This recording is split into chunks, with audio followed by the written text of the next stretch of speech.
नमस्कार, मेरा नाम डॉक्टर साक्षी कांडपाल है। आज हम सभी आपको कथक नृत्य के बारे में कुछ विशेष बातें बताने जा रहे हैं। कथक शब्द की उत्पत्ति कथा शब्द से मानी जाती है। कथक शब्द का प्रदर्शन मुख्यतः दो भागों में विभाजित है।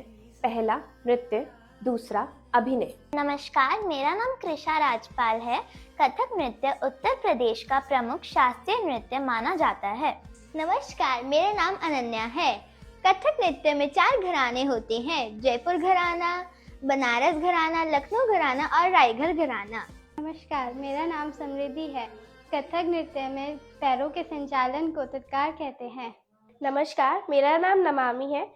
कथक में बहुत सारी तालें होती हैं। आज मैं आपके सामने धमार ताल प्रस्तुत करने जा रही हूँ। धमार ताल में 14 मात्राएं होती हैं, 4 विभाग होते हैं, 3 ताली और 1 खाली होता है। ताली 1, 6, 11 पर होती है और खाली 8 पर होता है।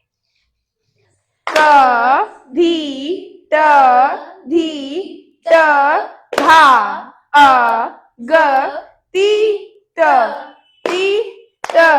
ता आ क।